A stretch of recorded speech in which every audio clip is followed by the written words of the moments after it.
Saudara pendengar sekalian, Radio Horor Indonesia segera dimulai.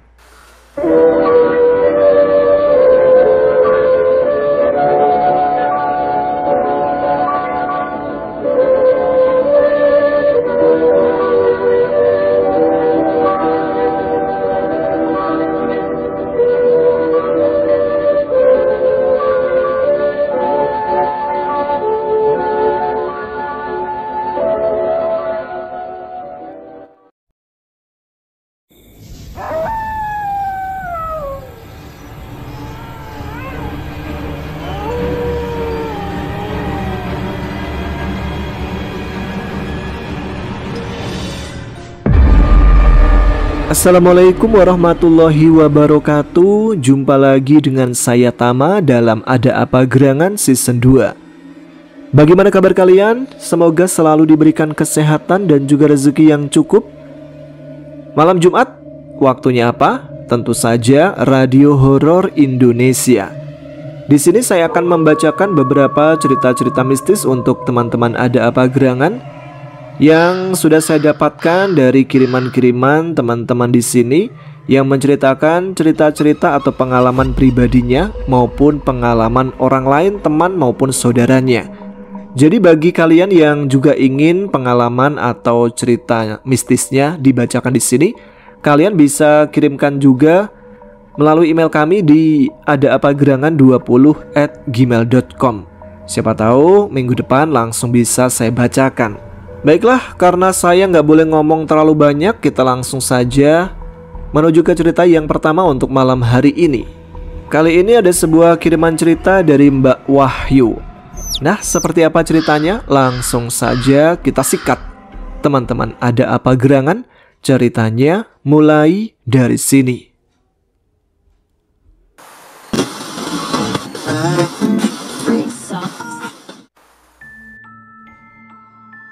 Assalamualaikum warahmatullahi wabarakatuh. Pertama-tama saya ucapkan banyak terima kasih pada Bang Tama yang sudah mengizinkan saya mengirimkan cerita ini dan berkenan membacakannya di channel Ada Apa Gerangan, channel favorit saya yang tak pernah membuat saya bosan.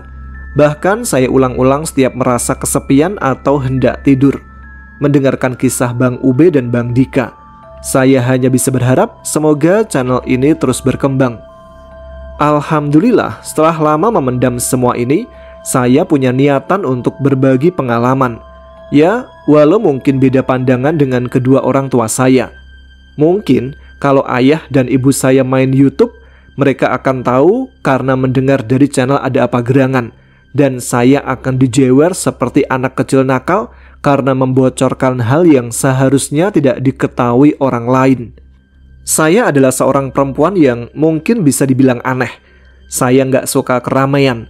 Entah kenapa, jika berada di tengah keramaian, saya merasa hidup tapi tak bisa berbuat apa-apa. Bahkan untuk berjalan saja sangat sulit. Kadang saya berpikir, apa saya nggak waras? Saya tidak tahu, tapi ini yang selalu terjadi sejak saya ingat hari-hari saat tumbuh dewasa. Saya merasa lebih nyaman dengan malam atau kesunyian. Baiklah, mari kita masuk ke cerita utama. Cerita di mana saya memiliki kakang kawah atau dulur tua menurut orang Jawa dan tali pusar yang bisa mewujud seperti saya. Perkenalkan dulu, nama saya Wahyu, berasal dari Cilacap. Bapak dan ibu saya asli dari kabupaten sebelah. Saya lahir di sebuah desa kecil dengan rumah yang sangat sederhana. Saya anak pertama yang paling ditunggu dan disayang oleh bapak karena saya perempuan. Tahun 2008, ketika saya masih duduk di bangku sekolah menengah, saya menyadari bahwa saya memiliki kembaran yang hanya bisa dilihat dan diajak berkomunikasi oleh saya dan bapak.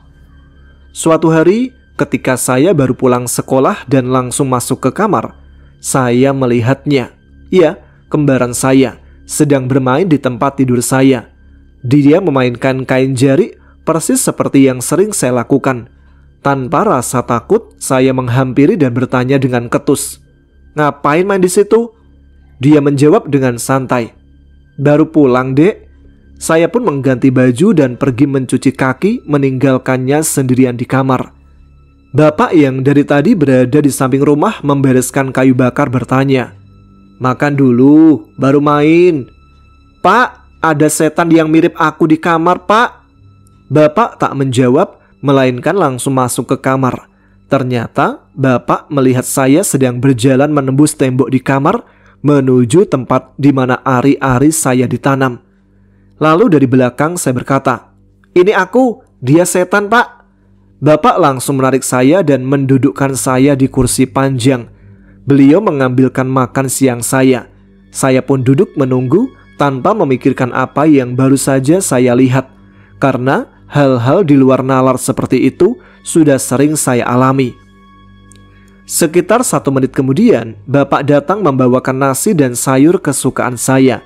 Sambil memberikan nasi, Bapak bertanya dengan lirih, "Dari kapan adik bisa lihat seperti itu?" "Sudah lama, Pak, cuma aku nggak pernah cerita."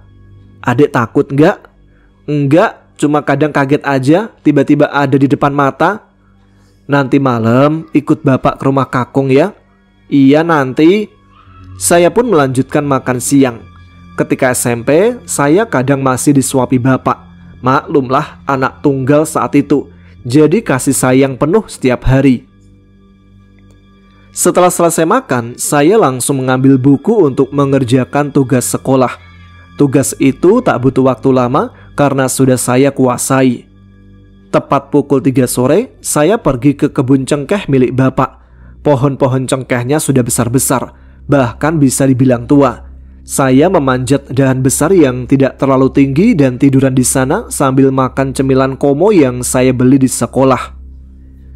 30 menit berlalu, sampai akhirnya dia tiba-tiba berada di atas kepala saya. Saya yang tadinya diam sambil mengemil langsung kaget dan terbangun. Walaupun saya sering melihatnya, saya benar-benar cuek dan tak pernah mengajaknya bicara, kecuali hari ini saat dia bermain di kamarku. Saya duduk sambil berpegangan pada dahan di sebelah. Tiba-tiba dia berucap, "Aku pengen main bareng, pengen diajak ngobrol." "Kita itu beda," jawab saya ketus. Dia diam dan menunduk. Tiba-tiba saya merasa iba kepadanya, lalu bertanya, "Apa yang kamu mau? Kenapa kamu mirip sama aku?"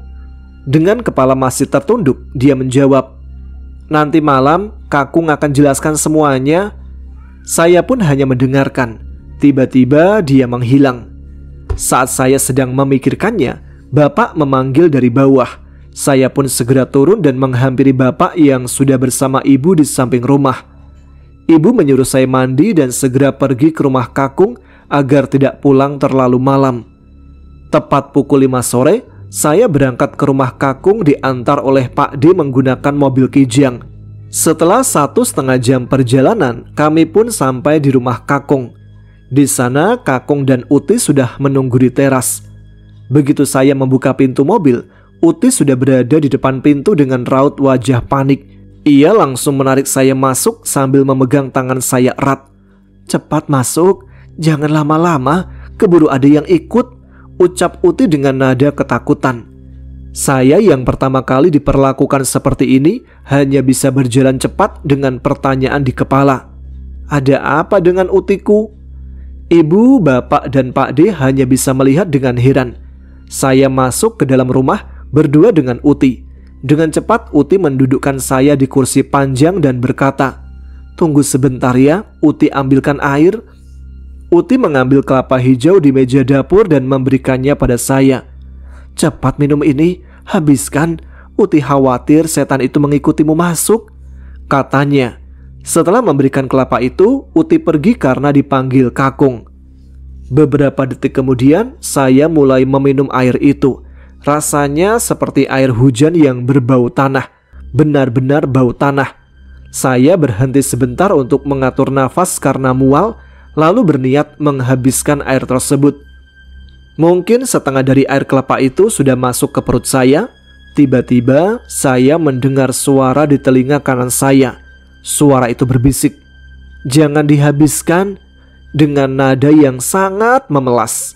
Saya yang terkejut langsung menyisakan air itu, seolah sudah mengerti apa yang akan terjadi.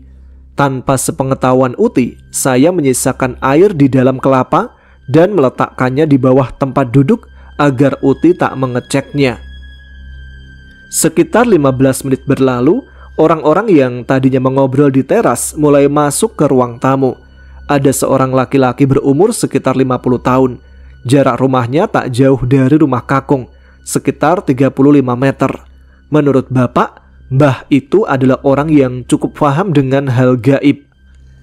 Setelah semua berkumpul di ruang tamu, bapak memulai pembicaraan. "Kong, si adik lihat sosok itu," ucap bapak kepada Kakung. "Apa mau dijelaskan sekarang? Anaknya sudah besar, sudah waktunya tahu siapa saudara perempuannya," jawab Kakung pelan sambil menghisap rokok klobot.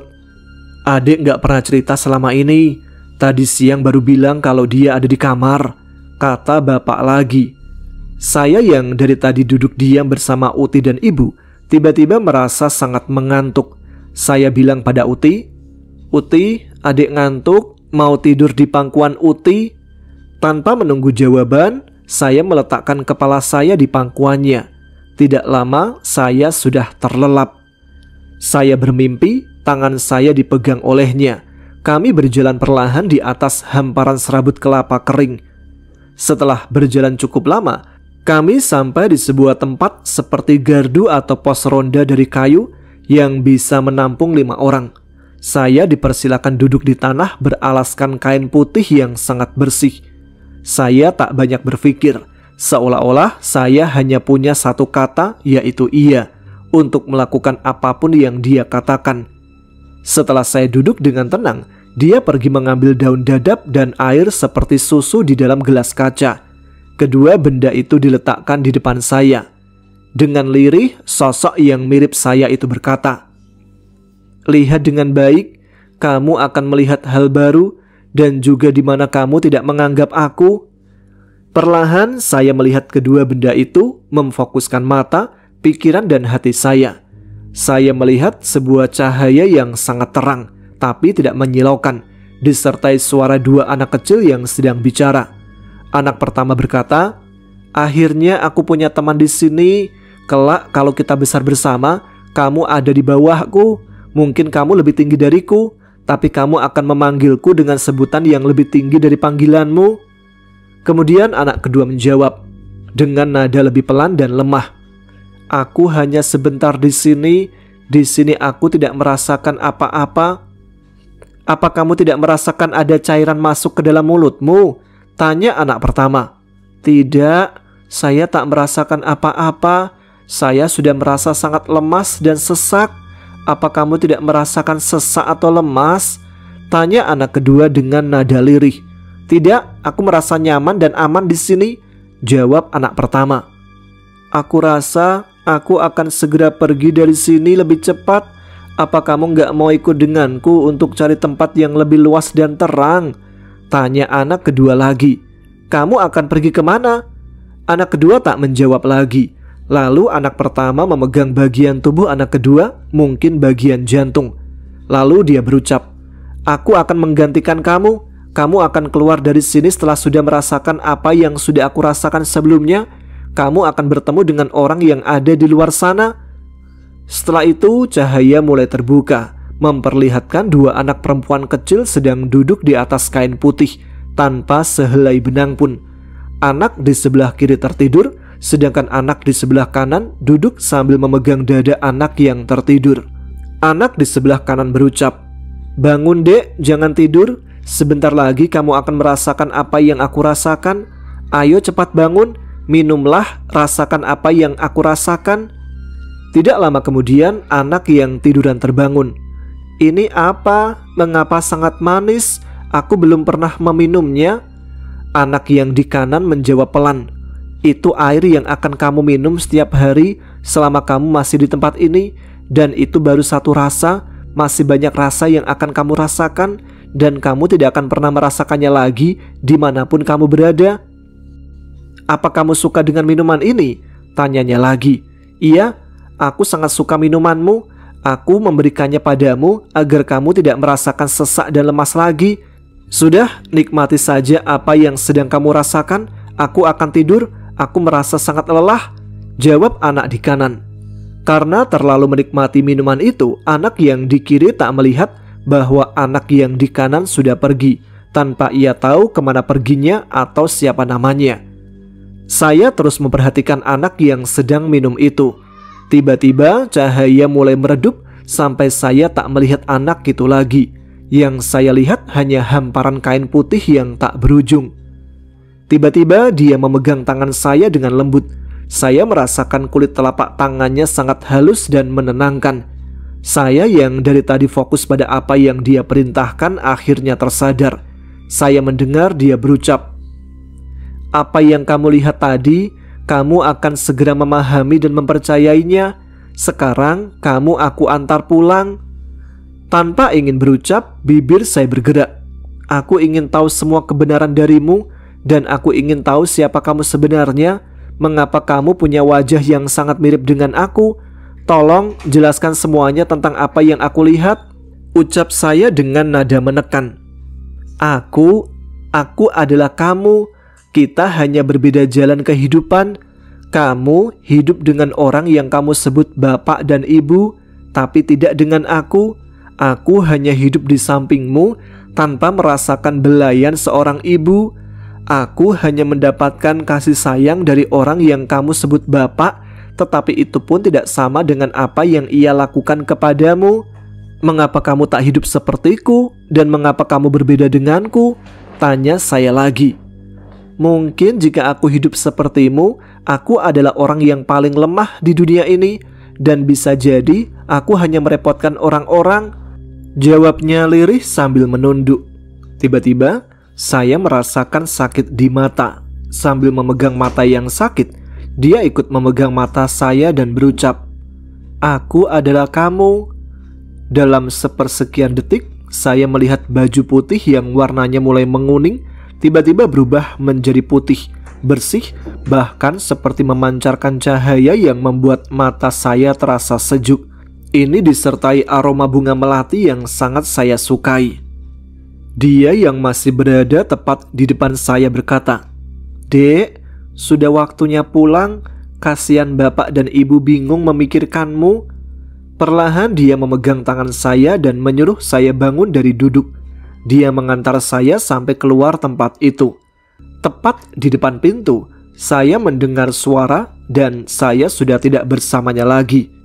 "Pulang ya dek, besok kita akan bertemu lagi di rumah." Akhirnya saya pun terbangun dari tidur. Saat saya membuka mata, saya menarik badan yang terasa sangat tegang, seperti orang pada umumnya yang baru bangun tidur. Saya masih tidur di tempat saya meletakkan kepala di pangkuan Uti. Tidak bergeser, hanya saja saya sudah sendiri dan berbantal, tidak memakai selimut. Saya melihat ada kain putih di samping saya. Ada juga empon-empon, yaitu sejenis benglei yang sering diletakkan di dekat bayi, dan susu di gelas kaca. Gelas itu tidak asing di mata saya. Ya, itu adalah gelas yang ada di atas ari-ari di rumah saya. Uti yang melihat saya sudah bangun langsung memeluk saya sambil berucap, "Main kok nggak ingat waktu?" "Aku lapar, Ti," jawab saya dengan muka lesu. Uti dengan nada yang cukup tinggi memanggil ibu saya. "Duk, sini, anaknya sudah pulang." Ibu saya yang mungkin sudah sangat cemas berjalan cepat mendekati saya dan Uti. "Alhamdulillah, sudah pulang anakku. Sudah, ambilkan air putih itu. Dia pasti haus dan lapar. Cepat ambilkan makanannya," ucap Uti menyuruh ibu saya. Ibu saya pergi mengambil makanan di dapur, sedangkan saya ditemani Uti dan diberikan air putih hangat. Ibu pun datang membawa sepiring nasi dengan sayur yang sangat saya sukai. Sayur pepaya dengan campuran kecambah, dimasak dengan rasa pedas, manis, dan asin. Sayur itu ditemani ikan asin goreng pete dan sayur bening yang tidak mau ketinggalan. Ya Tuhan, kenapa saya nulis ini sambil membayangkan masakan ibu di kampung? Sabar Wahyu, sabar. Akhirnya saya makan disuapi ibu. Saya makan pelan-pelan karena tenggorokan terasa sakit. Setelah selesai makan dengan porsi yang sangat tidak wajar, saya merasa kenyang. Setelah itu, saya disuruh mandi dengan air yang sudah disiapkan dekat sumur. Uti pun mengantarkan. 10 menit kemudian, saya selesai mandi dan berganti pakaian dengan daster batik yang sudah disiapkan ibu. Daster itu ternyata daster yang dipakai ibu ketika melahirkan saya. Baru saya ketahui setelah pulang dari rumah kakung. Saya langsung disuruh duduk di kursi dekat kakung. Di sana sudah ada kakung, bapak, ibu, bude, pak D, dan beberapa orang yang saya kenal. Total ada 10 orang di rumah Uti. Semua orang hening sejenak setelah saya duduk. Tiba-tiba kakung memulai pembicaraan. "Kamu itu main kemana, Dek? Lama sekali, tidak tahu waktu pulang?" tanya kakung. "Main," jawab saya heran. "Ya, 3 hari 3 malam tidak pulang." "Hah? Aku tidur kong di pangkuan Uti, gak kemana-mana, apalagi main," jawab saya datar dan bingung. "Apa yang kamu lihat selama tidur, Dek?" tanya bapak saya dengan raut wajah penuh pertanyaan. Saya pun menceritakan semua yang saya lihat di dalam mimpi itu. Setelah selesai bicara, saya melihat semua orang di ruangan itu meneteskan air mata. Hanya saya dan kakung yang tidak. Kemudian kakung berucap, "Dek, sekarang kamu sudah paham dengan mimpimu tadi kan?" "Belum kong, aku gak paham sama sekali. Apa maksud dari mimpi itu? Dan siapa orang yang mirip sama aku?" "Kakung akan jelaskan siapa anak perempuan itu. Menurut apa yang aku lihat dari kandungan ibumu dulu saat akan melahirkanmu," jawab kakung. Saya melihat orang-orang di sekitar saya hanya bisa mendengar sambil sesekali mengangguk, tanda mengerti apa yang kakung ucapkan. "Anak perempuan itu ada sebelum kamu ada. Ketika ibumu mengandungmu, anak itu sudah ada. Tapi saat itu, ibumu berpikir dia belum bernyawa. Karena masih segumpalan darah, dia terjatuh saat ibumu mandi di sumur dan masuk ke sela-sela batu dan tidak pernah diberi selamatan. Dia bernyawa dan sudah pasti tumbuh seperti layaknya anak yang butuh baju, butuh tempat tinggal, dan kebutuhan lainnya. Tapi bapak dan ibumu tidak menyadarinya saat itu. Hingga waktu usiamu 7 tahun, kakung didatangi olehnya dan dia meminta baju agar diletakkan di dalam pohon gondang. Di sana dia kedinginan. Dari situlah kakung tahu bahwa dia kakakmu. Dan kenapa tali pusar dan ari-arimu ada yang dikuburkan layaknya manusia? Karena itu tidak sepenuhnya milikmu. Kakung bersyukur kamu kuat." Semua orang yang mendengar pun mengangguk benar karena memang mereka banyak yang melihat. Seiring berjalannya waktu, di usiaku yang sudah cukup untuk hidup sendiri, aku memutuskan untuk merantau ke Jakarta. Di sana aku kerja sebagai pelayan restoran. "Dek, udah saatnya kamu berumah tangga seperti teman-temanmu. Usiamu sudah cukup." Tiba-tiba suaranya terdengar. "Bukan tidak mau, tapi aku masih berpikir bagaimana jika aku tinggalkan kamu. Tidak mungkin kalau aku rumah tangga kamu ikut denganku," ucapku menjawabnya. "Tinggal saja, jangan takut. Aku tidak akan mengganggumu. Apa yang kamu izinkan dan tidak, aku akan menjaga dan melakukan itu. Menikahlah, Dek. Jangan selalu memikirkanku. Aku tidak sesempurna kamu. Tugasku hanya menjagamu." Pikiranku mulai berkecamuk. Aku duduk di balkon kos dan memandang gedung tinggi, memikirkan jalan mana yang harus aku ambil. Malam itu sebelum aku merebahkan tubuh, tak lupa aku melakukan sholat. Pagi pun akhirnya tiba. Aku berangkat kerja di sebuah restoran di wilayah Jakarta Barat. Aku melakukan pekerjaan seperti biasa. "Wahyu, kamu gak ambil cuti?" ucap Devi, teman dekatku selama kerja di restoran ini. "Minggu depan aku mau pulang," ucapku yang memang saat itu sudah 1,5 tahun aku belum pulang. "Tapi balik lagi ke sini kan? Apa mau nikah?" ucapnya sambil memegang pundakku. "Lihat besok, udah lanjut kerja aja, nanti dimarin sama Ucok." Jam pulang akhirnya datang juga. Aku pulang dengan jalan kaki. Memang tidak terlalu jauh, sekitar 20 menit kalau jalan kaki. Sesampainya di kos, aku bersih-bersih, lalu seperti biasa buat kopi dan duduk di atas balkon. "Dek, pulang, nggak kangen ibu apa?" tanya sosok itu. Kebiasaan gak bisa permisi dulu, ucapku yang kaget mendengarnya. "Lagian melamun sih, mikir apaan sih? Nanti kesurupan loh." "Kesurupan kamu paling. Mana ada setan yang mau masuk ke badan aku kalau kamunya nyeremin gitu," ucapku dengan nada ketus. "Coba aja kalau kamu itu nyata, pasti aku gak bakal kesepian.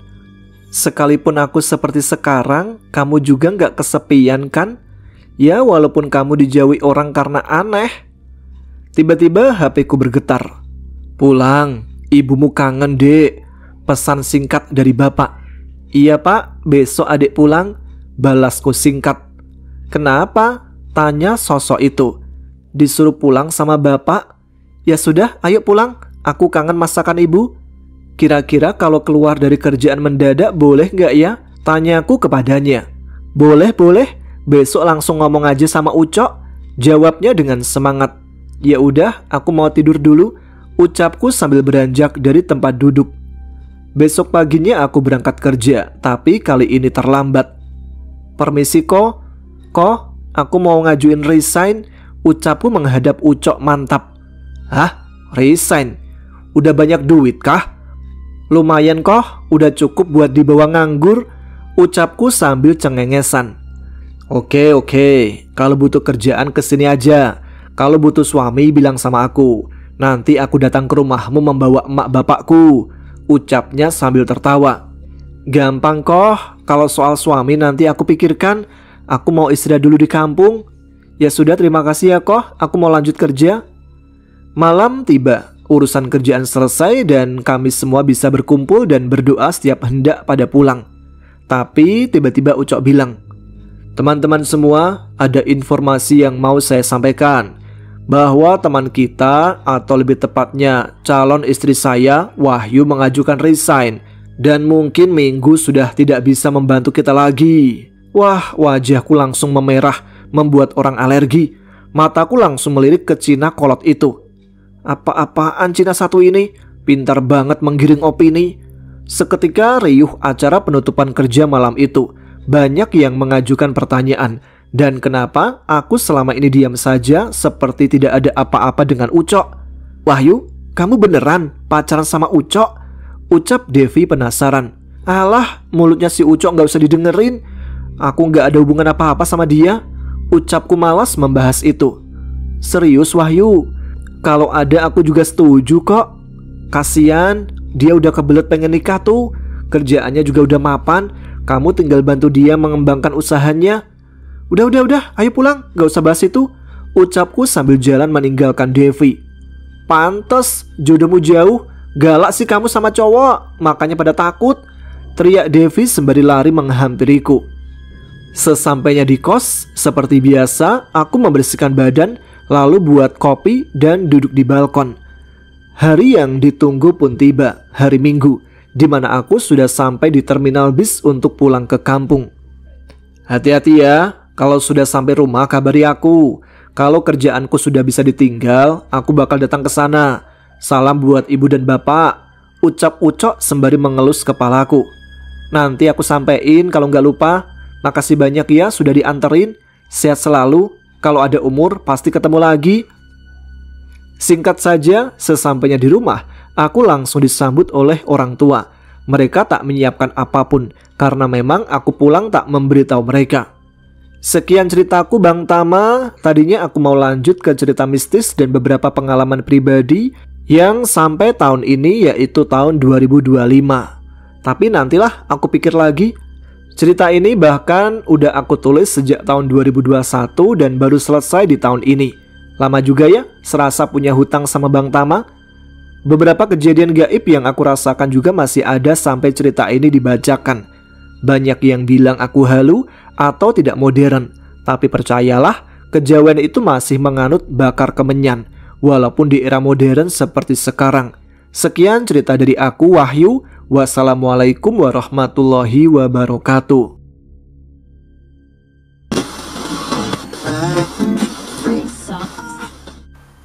Waalaikumsalam warahmatullahi wabarakatuh. Terima kasih untuk Mbak Wahyu yang sudah melengkapi ceritanya. Saya itu lupa ingat ya udah membacakan cerita ini atau belum, karena ceritanya itu sempat terpotong di tengah-tengah dan baru dilanjutkan oleh Mbak Wahyu hari ini. Baiklah, kita langsung menuju ke cerita yang kedua. Kali ini sebuah cerita yang dikirimkan oleh Mas Rio melalui email kami di adaapagerangan20@gmail.com. Seperti apa ceritanya? Langsung saja kita simak.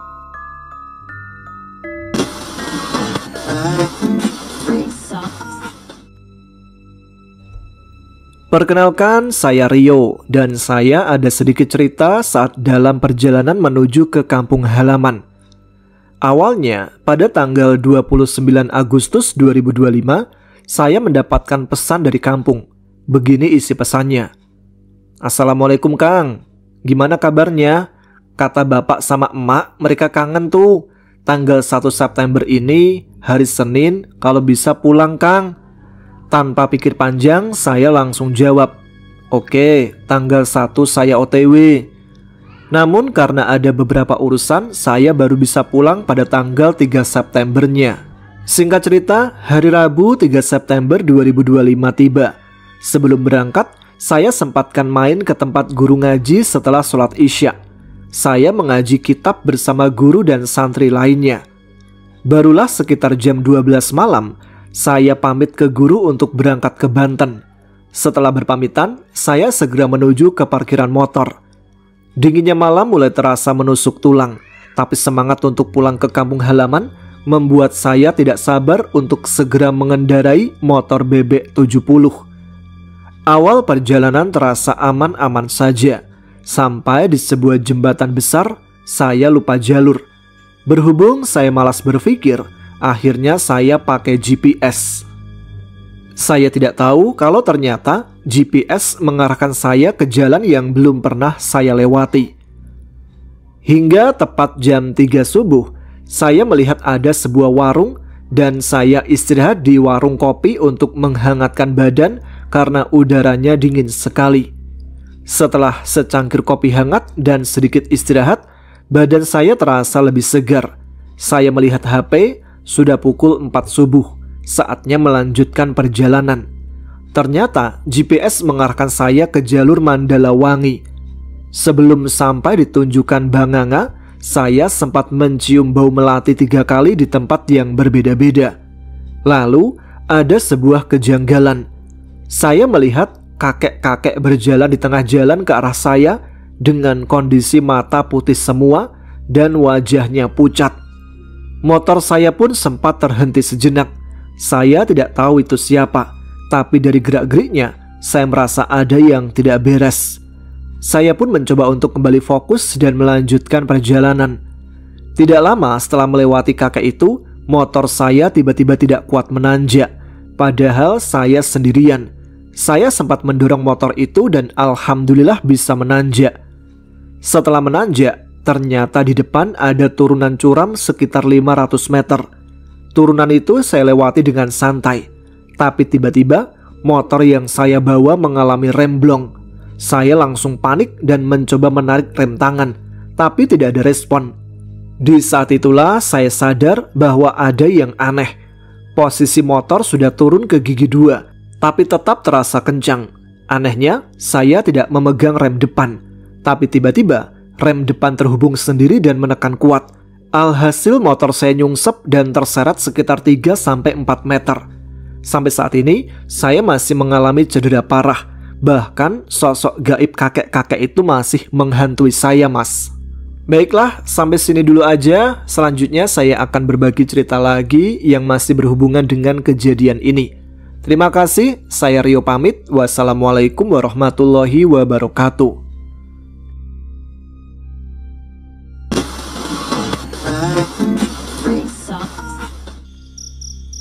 Waalaikumsalam warahmatullahi wabarakatuh. Terima kasih Mas Rio yang sudah berbagi pengalamannya ketika pulang kampung ke daerah yang ada di Banten.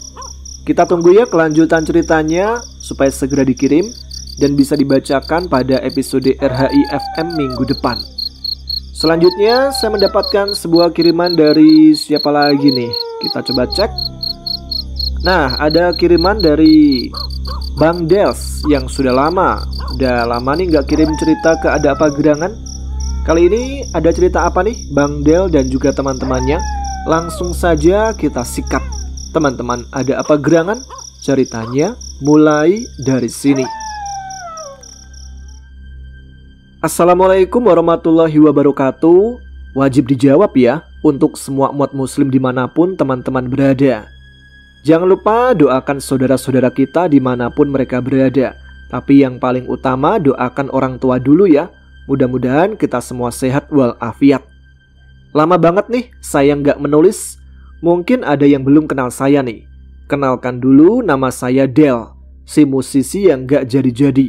Ada juga Bani, si tukang khayal alias si tukang astronot. Dan Tiwi Kunyit, si tomboy yang kelewatan. Jujur, saya kangen banget dengan mereka berdua. Mereka ngeselin tapi ngangenin. Teman-teman pasti mengerti hal-hal konyol yang pernah kita lakukan di masa lalu kan? Masa-masa yang tidak akan pernah kembali lagi. Masa di mana hidup belum secanggih dan sekeren sekarang. Tapi semua kenangan itu tak akan pernah berubah dalam ingatan saya. Oke teman-teman Ada Apa Gerangan, saya akan menceritakan kejadian di tahun 2001 atau 2002. Saya lupa tepatnya. Cerita ini bukan untuk ditiru ya, karena mengandung hal-hal negatif. Suatu sore, terdengar suara minta tolong samar-samar yang tertutupi oleh suara orang mengaji di toa musola.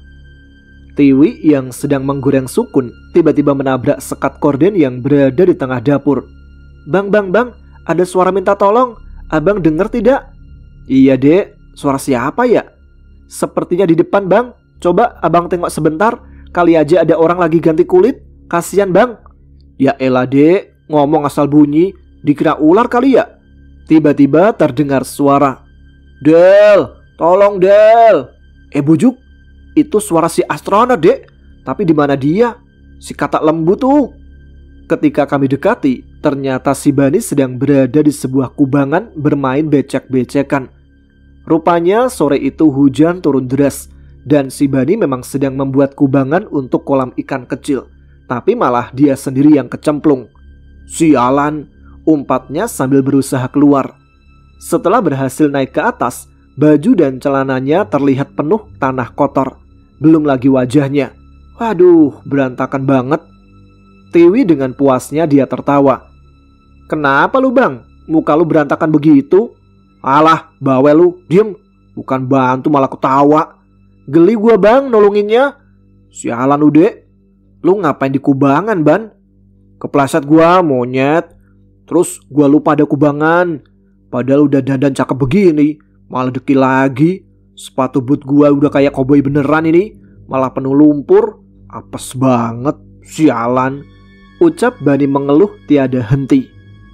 Akhirnya Bani membersihkan diri di pinggir rumah. Kebetulan masih ada pompa air yang digenjot merek Dragon tuh.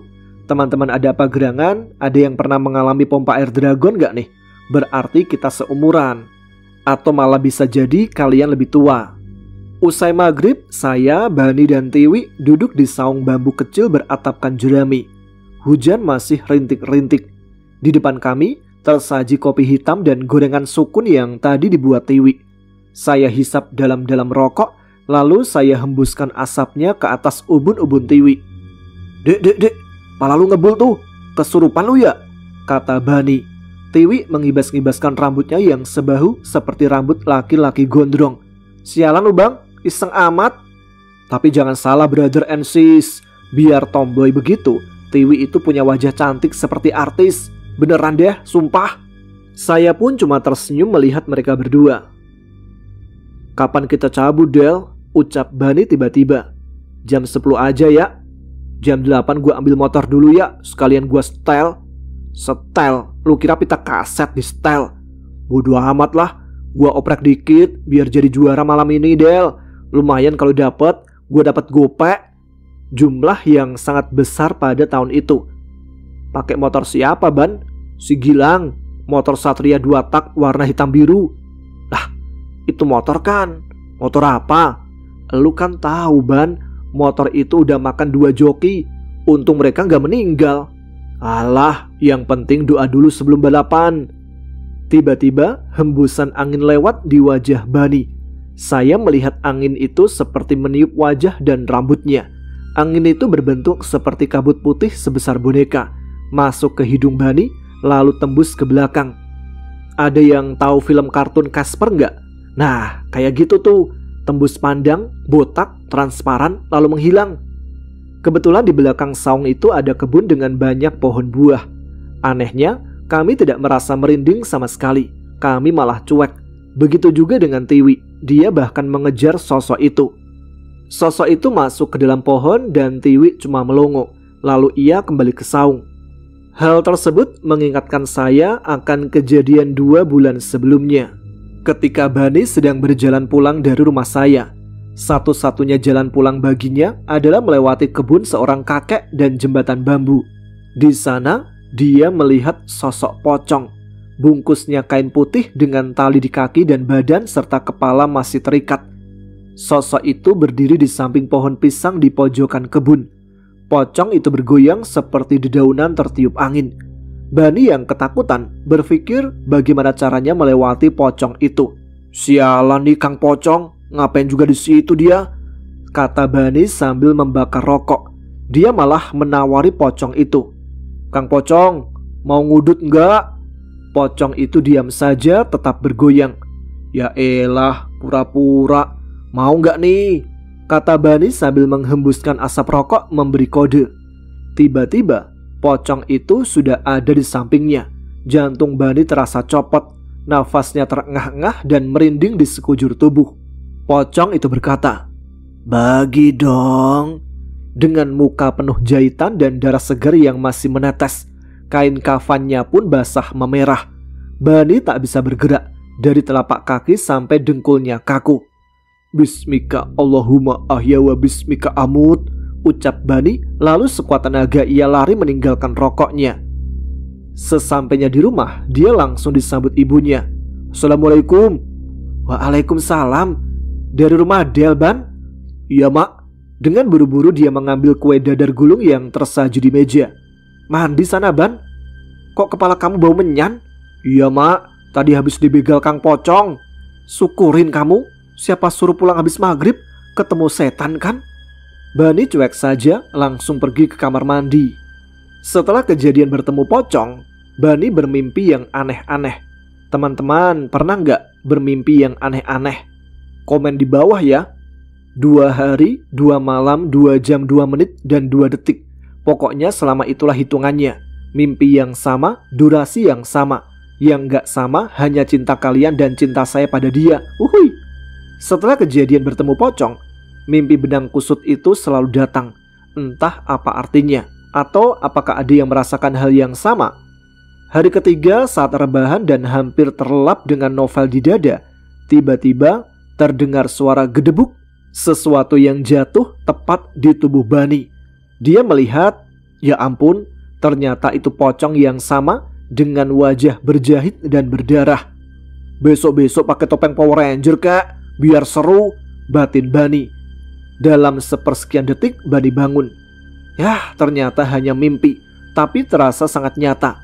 Entah bagaimana menjelaskan dengan hukum fisika, kimia biologi atau matematika. Benar-benar di luar logika. Hari keempat, mimpinya agak mendingan. Di kejauhan terlihat tukang es goyang. Komen dong yang tahu es goyang. Di daerah teman-teman, apakah masih ada nih tukang es goyang? Kalau masih ada, pertahankan ya. Jadi, dalam mimpi itu, tukang es goyang itu menggoyang-goyangkan gerobaknya. Dan Bani mengambil es itu. Anehnya, orang yang mengantri bukan bocah-bocah, melainkan pemuda-pemuda dewasa dengan tangan kotor seperti terkena oli. Yang lebih aneh, mereka mengantri di belakang si penjual. Tiba-tiba Bani sudah berada tepat di depan tukang es goyang itu. Padahal dia tak merasa berjalan. Namanya juga mimpi kan? Si tukang es itu menunduk dan terus menggoyang gerobaknya. Bani dipaksa melihat apa yang dilakukan tukang es itu. Dan ternyata yang digoyang-goyang bukanlah es goyang, melainkan sosok pocong itu sambil tersenyum licik. Untungnya Bani terbangun ketika azan subuh. Dia buru-buru ke dapur untuk minum. Melihat agar-agar di mangkok bergambar ayam jago dia langsung melahapnya juga. Keesokan harinya Wak Bayu datang. "Assalamualaikum." Tiwi menjawab, "Waalaikumsalam. Uwak, dari kebun Wak, kok nggak bawa rujakan?" "Bukan dari kebun Wi, dari mall." "Nah entu jinjingan apaan?" "Mau," kata Wak Bayu memperlihatkan bungkusannya. "Mau?" Ketika dilihat malah melongo. "Apaan Wak isinya? Bunga-bungaan setaman kayak orang mau ziarah?" "Nih, gadoin kalau mau." "Nggak mau Wak, jangan beginian dah." Wak Bayu senyum puas meledek Tiwi dan langsung pergi ke pawon. "Wak, mau kemana? Kok ke pawon?" Buset, Wak lupa. Si astronot kemana Wi?" "Innalillahi Wak, dasar pelupa. No, di luar lagi nimba, pan kedengeran kerekannya." Wak Bayu cengar-cengir sendiri, terus balik keluar lagi. "Ban, kemari bentaran." "Ya Wak, bentaran ini lagi narik ikan gede banget," kata Bani sambil cengengesan. "Lah bujuk, orang lagi nimba air dikira mancing. Sarapnya melendung kali ya." "Nih Wak kopinya," ucap Tiwi sambil menaruh kopi di sampingnya. "Iya Neng, gorengannya mana?" "Buset dah nih aki-aki, mintanya yang belum jadi. Goreng tape mau Wak?" "Cakep Wi, sikat, buruan sini. Duitnya mana?" "Suwe bener nih ponakan, udah sering morotin gua lu." "Wi, kopi abang mana?" ucap Bani. "Bikin dewekan bang, Tiwi mau beli terigu lalu buru-buru pergi. Sialan lu." "Tumben kemari pagi-pagi Wak." "Sekarang elu pergi ke bawah kali, terus ambil dikit-dikit aja mata air yang di sana. Setahu Uwa ada 7 mata air di bawah sana. Masukin aja ke botol." "Lah, buat apaan Wak ambil ke 7 mata air?" "Bawel lu, pergi sana buruan, ntar juga nyaho," kata Uwak Bayu sambil nyeruput kopi plus bakar sebat rokok Samsunya.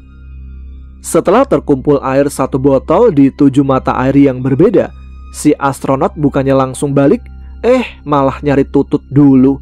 Gokilnya kumat nih anak. Dan dia pun kembali pulang ketika siang hari.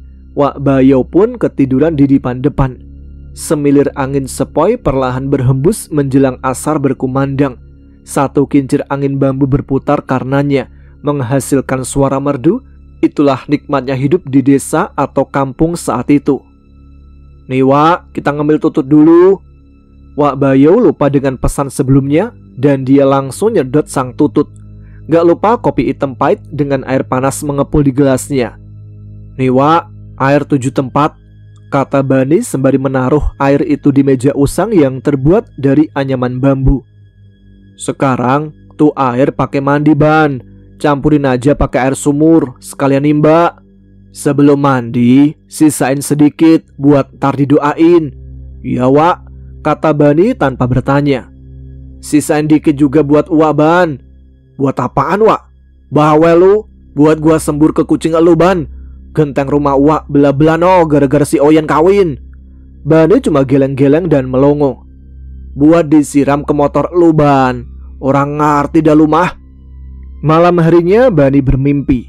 Ia didatangi sosok berdasar putih lusuh seperti lap kotor. Tak terlihat kakinya, melayang 1 jengkal di atas tanah, membelakangi Bani dan menunduk dengan rambut panjang yang terurai menutup wajahnya. Seperti tertarik sebuah magnet, tiba-tiba Bani sudah tepat berada 1 meter di hadapannya. Sosok itu tersenyum lebar dengan gigi menghitam, tanpa bola mata alias berlubang. Namun hanya kesedihan yang terasa. Terdengar suara entah dari mana asalnya, yang ternyata sosok itulah yang bicara. Sosok itu berusaha berucap, tapi entah apa maksudnya. "Bang Bani, tolong." Keringat seketika membasahi tubuh Bani, termasuk kaso baju pun basah jadinya. Bani pun seketika bangun. Dilihat jam ternyata sudah pukul 1:30 pagi. Dibukanya kaos lalu berbaring kembali. Dan ternyata Bani bermimpi horor lagi. Sobekan panjang dari sisi betis hingga mata kaki terlihat sangat menganga. Daging putih, tulang kering putih, dan urat keungu-unguan jelas membuat ngilu siapapun yang menatap langsung luka itu. Lebih ngilunya, ternyata kaki itu terbalik ke belakang, tersenyum dengan wajah memucat. Hanya itu ekspresinya, tidak ada sedikit pun kesakitan. Karena itu tidak ada tangisan dari luka tersebut, hanya kedipan matanya saja yang mungkin Bani mengerti. Gua nggak apa-apa, Ban. Makasih udah jadi teman baik. Biarkan gua di sini aja, Ban. Tidak sadar, air mata Bani pun menetes. Bani pun menangis. Seketika dia membuka mata, langsung membakar rokok dan membuat kopi pagi itu. Bani men-setting mesin lalu dites motornya. Lumayan bisa ngebut ini, tinggal nyali kudu disiapin karena taruhannya balas dendam, ucap Bani lirih. Satu piring getuk termasuk kopi hitam langsung hadir menemani Bani pagi itu. Jadi balap bang ntar malam? Tanya Tiwi. Insya Allah dek, doain abang ya. Yakin lu Nyet balapan ntar malam? Kudu yakin lah Nyet, udah matang pisan gua. Yang pasti gak bakal ada ujungnya Ban dendam ini. Bani hanya tersenyum tipis. Lu gak bakal aneh-aneh kan Ban? Atau bales celakain orang? Bani tak bergeming. Edan lu, ngeri bro. Lebih horor dari cerita demit. Tapi baik-baik aja bang. Insya Allah, titik, sahut Bani. Malam harinya, mobil sedan ceper dengan modifan ala film Fast and Furious ngedrift di Jalan Sukasari Bogor. Kalau orang Bogor pasti tahu ya, dulu di tahun 2000-an ada banyak mobil-mobil modifan ngedrift di Jalan Sukasari Bogor. Biasanya ngedrift itu di jam 10-an malam, mulai dari belokan Sukasari sampai Hero, lalu balik lagi ke Sukasari. Nah, itu tempat anak-anak gaul sebutannya zaman dulu. Kalau ceritaku ini di sebelahnya jalur Jalan Surya Kencana, bukan nama gunung gede ya, tapi yang udah pernah gua ceritain sebelumnya. Kalau di Bogor tempatku itu banyak nama-nama jalan bernama gunung. Tempat balapan kali ini di Jalan Surya Kencana. Kiri kanan banyak orang nongkrong, entah jajan apa enggak ya. Yang pasti banyak sekali orang di kiri kanan yang bermotor, nongkrong atau melihat-lihat karena sebentar lagi ada balapan motor. Entah siapa yang memulai balapan liar di jalur ini, entah apa yang dicari. Mungkin jati diri, mungkin gengsi, atau mungkin memang ngadu nyali. Terdengar suara knalpot bising digas sekencang-kencangnya. Ada 5 motor bersiap beradu kecepatan, tanpa helm, tanpa jaket, tanpa pengaman tangan atau kaki. Malahan ada yang cuma pakai sandal jepit, cuma kaos oblong dan satu yang pasti yaitu nyali. Singkat cerita, balapan pun dimulai. Dan pada balapan itu, Banilah pemenangnya. Setelah balapan, Bani bercerita kepadaku. Gua juga bingung Nyet siapa yang nolongin, padahal gua ngebut banget. Terus lu lihat Pan, motor gua oleng, ngepot juga, ucap Bani curhat. Gua salut Nyet, kirain mau lu bales tuh orang atau tendang motornya biar jatuh. Tapi lu per tadi. Niat gua cuma mau bikin malu dia aja Nyet. Katanya Pan dia raja balap jalanan, tapi kalah sama motor butut. Hadiahnya mana bang? Bagi dikit napa bang? Gua nggak ambil dek, biarin aja. Ya elah bang, lumayan Pan buat beli gincu. Suek bener lu dek. Gadono cabe jablay, ntar juga bibir lu merah dek. Jontor tuh mah bang, suek lu bang. Gak nyangka lu juara Nyet, ucapku masih tak percaya. Sembari ku kasih rokok yang sudah kuhisap setengah alias joinan. Malam harinya si Bani bermimpi lagi. Di sebuah jalanan sepi, cuma beberapa lampu jalan yang berwarna oranye yang menyala. Samar tapi jelas Bani melihat itu adalah sahabatnya. Dia berdiri di bawah lampu jalan seperti bertumpu pada satu kaki dan menyamping. Dipertebal visual penglihatannya, dan ternyata memang benar. Itu adalah sahabat Bani yang hanya berdiri dengan satu kaki, sedangkan satu lagi kakinya buntung, dengan tetesan darah segar mengalir di kakinya. Tapi ternyata ketika Bani mendekat, kepalanya bukannya menunduk, melainkan lehernya patah. Jadi kepalanya terkulai dengan mata terbelalak dan lidah yang menjulur. Agak ngeri sih ini. Jadi pada balapan sebelumnya, sahabat Bani ini kecelakaan. Saya nggak bisa ceritain detailnya ya, Kejadiannya sangat cepat. Dia itu nabrak tiang listrik dan sempat dibawa ke rumah sakit, cuma nggak ketolong. Yang terakhir aku lihat sih, darah keluar dari hidung dan telinganya juga. Ngeri banget kalau inget itu. Nah, itulah motif Bani untuk ikut balapan, untuk membalas kematian dari sahabatnya. Setidaknya untuk membuat malu dari orang yang menjadi saingannya.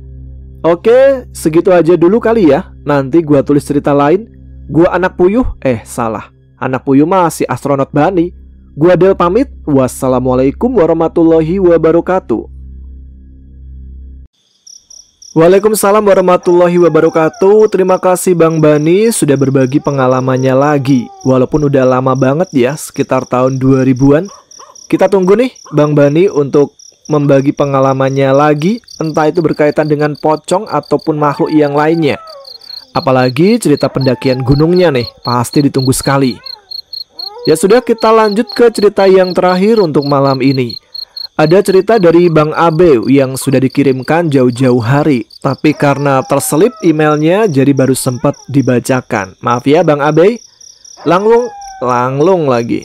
Langsung kita tancap seperti apa ceritanya. Teman-teman ada apa gerangan? Ceritanya mulai dari sini. Perkenalkan, nama gua Abeu. Pada masa SD, sekitar usia 11 tahun, saya masih ingat dan masih tinggal di rumah pemberian kakek dan nenek. Keadaan rumah terasa berubah, auranya menjadi aneh sejak orang tua saya mengadakan syukuran sunatan yang dihadiri banyak warga kampung. Suatu hari Minggu, suasana rumah sangat ramai, tapi tidak ada kakak saya. Maklum, dia sibuk sekolah di sekolah negeri karena berprestasi. Berbeda dengan saya yang bersekolah di tempat sederhana yang dilabeli swasta atau grade B. Jadi dulu itu ya, kalau anak yang pintar itu pasti masuk negeri, sedangkan yang agak-agak on seperti saya itu masuknya swasta. Cuman kalau sekarang berbeda. Bisa masuk swasta itu dianggap keren karena bayarnya mahal, yang artinya masuk swasta sama dengan orang kaya. Emang udah terbalik-balik ini pemikirannya. Siang hari, kedua adik saya sedang bermain. Adik yang satu asik dengan mainannya di dalam rumah, sementara si bungsu, sebut saja namanya Vian, bermain di lahan samping rumah. Di sana saya juga memelihara 4 burung merpati. Kebetulan saat itu anak-anak di kampung memang sedang musim memelihara merpati. Biasalah, kampung saya kompak dengan hal-hal positif. Ketika sedang asik bermain, saya sebagai kakak tentu mengawasi adik-adik. Tiba-tiba Vian terdiam. Saya jadi penasaran dan segera menghampirinya. Takut burung merpatinya lepas atau dia tercebur ke jurang di bawah rumah. Dan betapa kagetnya saya. Tanpa rasa takut sedikit pun, dia ternyata sedang membunuh seekor ular. Posisi ular itu berada di samping rumah dan akan menuju ke dalam. Saya langsung menanyakan kondisi Vian dan memeriksanya. Ya ampun, kamu gak kenapa-napa Yan? Dan alhamdulillah tidak ada luka di kakinya. Saya segera membawanya masuk dan membuang ular itu ke jurang bawah. Ular itu panjangnya sekitar 45 cm. Saya langsung mencari kayu dan membuangnya ke arah kali. Dalam hati saya merasa lega karena adik saya baik-baik saja. Kalau tidak, bisa-bisa saya dimarahi ibu karena lalai menjaganya. Namun anehnya, setelah kejadian itu, ibu saya sering merasa pusing dan badannya lemas. Dan dia sering mimpi didatangi oleh ular-ular hitam. Tapi untungnya tidak sampai dibawa ke rumah sakit.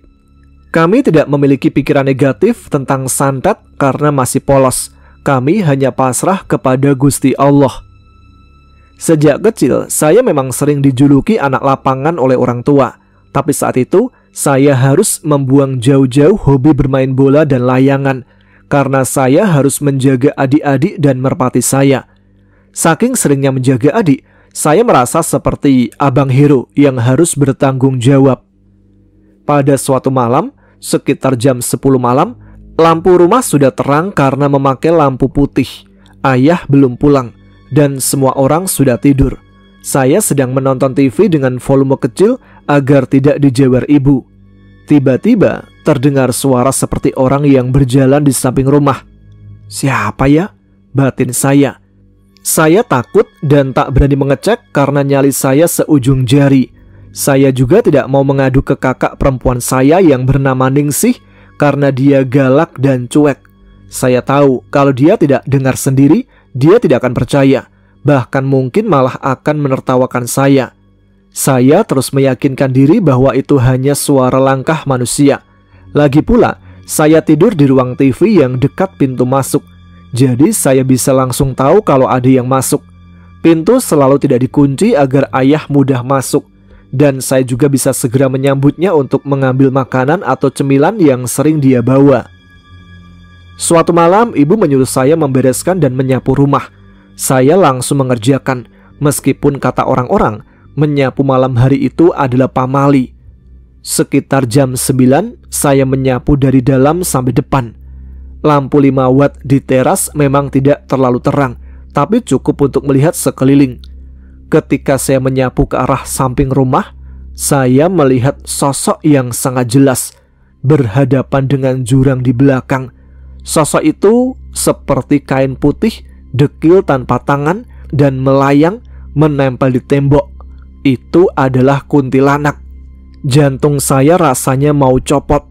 Saya langsung menutup pintu, rebahan, dan berharap ayah segera pulang. Saya mencoba menenangkan diri, tapi tubuh saya terasa kaku. Lalu sosok itu berbicara. "Sapuin rumahku juga." Pada hari Sabtu, sekitar jam 10 pagi, ayah saya sedang libur. Suasana rumah terasa menyenangkan. Sampai tiba-tiba seekor ular masuk dari dapur. Ular itu berukuran sekitar 30 cm, tapi gerakannya tak seperti ular biasa. Warnanya merah dengan garis-garis perak di punggungnya. Ular itu meliuk-liuk seperti bernafsu menyerang ayah saya. Bahkan sampai bisa berdiri tegak kepalanya seperti kobra. Ayah saya sampai melompat-lompat untuk menghalaunya. Akhirnya ular itu berhasil keluar rumah. Setelah ular itu pergi, kondisi ayah saya langsung berubah. Nafasnya tak beraturan seperti terkena serangan gaib. Ular itu adalah yang ketiga kalinya masuk ke rumah kami. Syukurnya tidak ada satupun anggota keluarga yang celaka. Sejak saat itu, kondisi keluarga saya mulai berubah. Dari ekonomi hingga keharmonisan, semuanya mulai memburuk. Ayah saya juga sering di rumah karena usahanya hancur. Nah, mungkin cukup sekian cerita dari saya. Terima kasih banyak untuk Bang Tama yang sudah mau membacakan. Semoga sehat selalu. Dan sedikit masukan dari saya ya, untuk keluarga yang mengalami kisah mistis seperti ini di rumah, alangkah baiknya mengadakan pengajian bersama, seperti yasinan atau ruqyah, dengan membaca ayat Al-Baqarah dan ayat-ayat lainnya. Dulu, suasana rumah saya menjadi adem setelah mengadakan yasinan untuk almarhum kakek dari ayah. Terima kasih.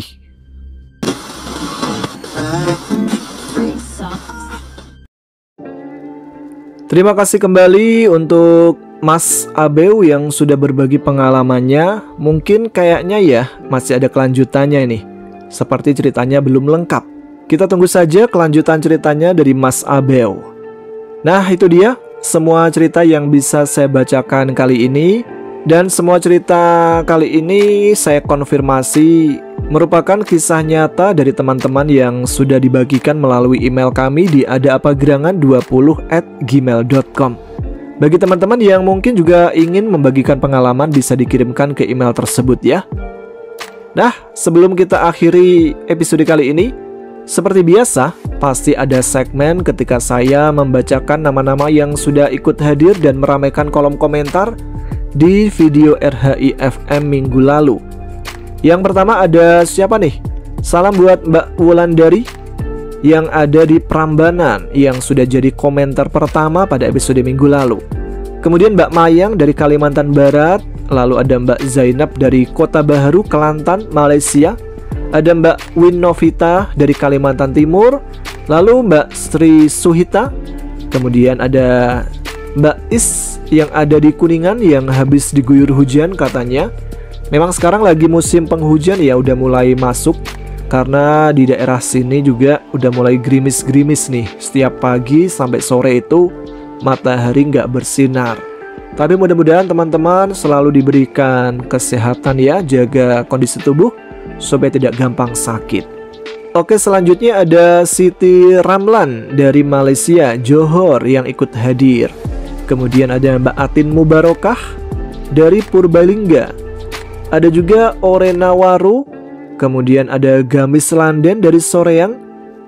Lalu ada Kevin Mafia yang biasanya jadi yang pertama, kali ini nggak dulu nih kayaknya nih. Kasih kesempatan sama yang lain kayaknya. Kemudian ada Mbak Ida Farida. Lalu ada Mbak Anik Supriyati yang tadi sudah mengirim cerita dari Prambanan. Kemarin ya, yang sudah dibacakan kemarin. Lalu ada Mbak Lisa dari Malang. Apa kabar nih? Baru muncul di kolom komentar. Lalu ada Mbak Siti Saroh. Pesannya, saya cuma bilang sekarang di kampungku itu lagi marak sama perampokan dan penipuan. Hati-hati ya sama orang yang gak dikenal, karena banyak korban, terutama ibu-ibu yang sudah tua. Dan warung-warung, modusnya itu tabung gas pada hilang. Semoga kita semua dalam lindungan Allah Subhanahu wa Ta'ala. Ya, hati-hati. Terima kasih untuk Mbak Siti Saroh sudah mengingatkan kita semua untuk selalu berhati-hati dan selalu waspada. Semoga kita semua diberikan keselamatan dimanapun berada. Kita lanjut. Salam juga buat Mas Irwan Mulyana yang ada di Sukabumi. Lalu Mbak Aremanita ya bener, dari Malang, Pujon. Selanjutnya ada Hendy Suhardiman dari Sukabumi. Kemudian ada Naga Biru. Lalu Mbak Suryati Hakiki, titip panci ya, bentar balik lagi. Wah, pancinya dititipin, nanti dicariin sama yang kredit. Jadi kredit panci nih. Selanjutnya dari Malaysia ada Mohdrus Madi Mustafa dari Pekan, Pahang. Lalu ada Mbak Kanaya dari Bogor. Ada Adi Faisal dari mana ini? Tidak disebutkan. Lalu ada Hirwan Wawan dari Malang. Kemudian Mbak Setia Agus dari Hong Kong. Ada juga Mas Bandi Tato dari Solo. Ada Mas Irwan Ristu, Mas Jarwo juga dari Purwodadia. Lalu ada Jeffrey Legre. Susah gitu pokoknya. Tulisannya pokoknya Jeffrey Legre gitulah. Kemudian ada Mbak Nunuk Setiawati, Sugeng Dalu Mbak Nunuk dari Madura. Ada juga Mbak Rubiana Yana. Kemudian Sabit Wianto dari Sampit. Lalu ada Ante VN. Bang Tama baru pulang latihan nih, latihan joget buat karnaval di desa Pekuan, Tuban. Lalu ada Bayang 9830, kirim salam untuk para Indomie, semangat strippingnya katanya. Lalu ada Aira Nurjanah. Kemudian ada Mbak Asih Siti dari Hong Kong yang asli Grobogan. Kemudian Bang Pras dari Temanggung. Ada Boben Channel dari Cirebon, Palimanan. Mbak Wati Tamara. Lalu Ayi Rahma, Sandra Airlangga. Kemudian ada Sandri Lelagi. Bang, ceritakan hantu-hantu sekeluarga menerorku untuk minta pisah. Hantu-hantunya minta surat tanah. Tak kasih karena aku nggak gila harta. Wah, ini sih urusan keluarga ini ya, nggak ikut-ikut lah. Kemudian ada Rahadian Muhammad dari Pondok Cabe. Lalu ada Yeni Sri Utami dari Semarang yang selalu hadir dengerin RHI FM. Terima kasih Mbak Yeni Sri Utami. Kemudian ada Wahyu Erlangga dari Budut 82 Tanah Abang. Kemudian ada Noshiki dari Pati. Lalu ada Ahmad Parjo dari Mojokerto. Lalu ada Firdanah Dia. Kacau Lau dari Lenteng Agung, Niken Fajar. Kemudian ada Tina Asik. Lalu ada Asmi Setiawan mungkin ya, dari Makau. Lalu ada Mas Kliwir yang kliwir-kliwir. Kemudian Mufida dari Tangerang. Dan yang terakhir dari Oselanosta gitu ya. Assalamualaikum Bang Tama, semoga sehat selalu. Apa kabar nih? Mau ngirim cerita soal camping horor bulan lalu di daerah Sukabumi, tapi belum selesai karena sibuk kerja. Nanti kalau sudah selesai saya kirim ya Mas Tama. Sukses selalu buat AAGC dan Mas Tama serta penonton setia channel ini. Kita tunggu ya, kayaknya seru ini cerita camping horor yang terjadi di daerah Sukabumi. Saya tadi udah balas salamnya belum ya? Waalaikumsalam untuk Osela Nosta ya, terima kasih. Dan kita tunggu ceritanya segera melalui email kami di adaapagerangan20@gmail.com. Baik, itu saja mungkin yang bisa saya bacakan untuk malam hari ini. Kita akan jumpa lagi RHI FM minggu depan setiap malam Jumat tentunya. Tetap semangat, jaga kesehatan. Wassalamualaikum warahmatullahi wabarakatuh.